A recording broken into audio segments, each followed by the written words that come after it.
혹시 그런 생각 해보신 적 있으세요? 왜 콘서트홀에선 소리가 그렇게 웅장하게 들리는데 텅 빈 체육관에선 시끄럽기만 할까?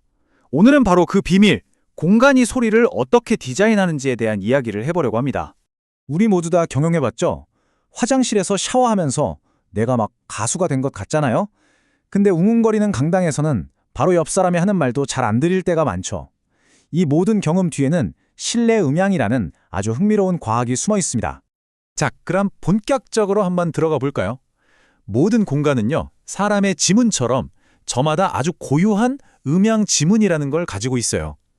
음향을 이해하려면 바로 이 지문부터 파악해야 합니다. 그럼 음향학자들은 이 지문을 어떻게 알아낼까요? 바로 임펄스 응답이라는 걸 측정하는데요. 이게 뭐냐면 쉽게 말해서 조용한 방 안에서 손뼉을 짝 하고 한번 치는 거예요. 그리고 그 소리가 벽, 천장, 바닥에 부딪혔다가 내 귀로 돌아오는 모든 메아리들을 시간 순서대로 아주 정밀하게 녹음한 기록이라고 보시면 됩니다.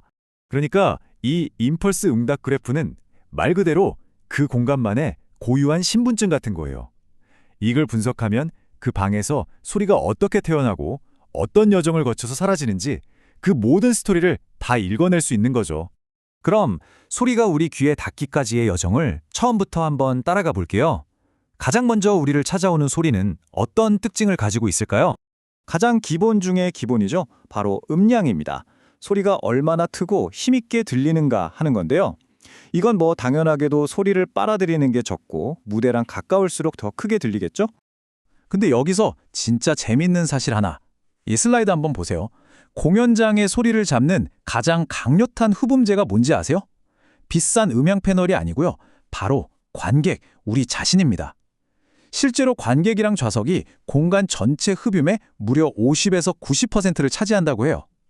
텅 빈 공연장이랑 꽉 찬 공연장의 소리가 완전히 다른 이유가 바로 여기에 있었던 겁니다. 다음은 친밀감이라는 개념인데요. 무대에서 나온 소리가 내 귀에 바로 딱 닿고 그 다음에 벽에 부딪혀서 온 첫 번째 반사음이 닿기까지의 시간 차이를 말해요.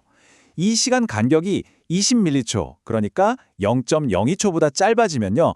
우리 뇌는 거리가 아무리 멀어도 이 소리 바로 내 앞에서 들리는데? 하고 착각을 해요. 그래서 훨씬 가깝고 친밀하게 느끼는 거죠. 작은 재즈 클럽에 가면 연주자 숨소리까지 바로 옆에서 들리는 것 같은 이유가 바로 이거예요. 자, 첫 번째 반사음이 지나가고 나면 그 뒤를 이어서 정말 수많은 초기 반사음들이 쏟아져 들어오는데요. 바로 이 녀석들이 소리에 아주 다채로운 마법을 부리기 시작합니다. 음악이 나를 확 감싸는 듯한 느낌. 이걸 공간적 인상이라고 하는데요. 이건 주로 우리 양쪽 옆벽에서 날아오는 반사음들이 만들어내요. 이 측면 반사음이 풍부할수록 우리는 소리가 훨씬 더 넓고 입체적이라고 느끼게 되고 말 그대로 음악 속에 푹 파묻히는 듯한 경험을 하게 되는 거죠. 반면에 선명도는 좀 다른 이야기입니다. 각각의 음이나 단어가 뭉개지지 않고 얼마나 또렷하게 들리는지를 뜻해요. 특히 강연처럼 말이 정확하게 전달되어야 하는 곳에서 정말 중요하겠죠. 이건 초기 반사음들이 강하고 명확하게 귀에 꽂힐 때 높아집니다. 이 그래프가 아주 중요한 걸 보여주는데요. 잔향이 길어져서 소리가 웅장해지면 질수록 선명도는 반대로 뚝 떨어집니다. 이 둘은 서로 반비례 관계인 거죠. 그러니까 좋은 소리를 디자인한다는 건 결국 이 웅장함과 선명함 사이에서 그 공간의 목적에 맞는 최적의 타협점을 찾아내는 예술이라고 할 수 있습니다. 자, 이제 소리 여행의 마지막 단계로 가볼까요? 소리가 가진 고유의 색깔, 그리고 그 아름다운 여운에 대한 이야기입니다. 먼저 따뜻함. 이건 음악에서 풍부한 저음을 뜻해요. 묵직하고 깊은 베이스 사운드를 상상하시면 딱 맞습니다. 이런 따뜻한 소리를 만들려면 얇은 합판 같은 재료 대신에 콘크리트처럼 아주 무겁고 단단한 재료로 벽을 만들어야 돼요. 그래야 저음이 흡수되지 않고 공간에 가득 울려 퍼지거든요.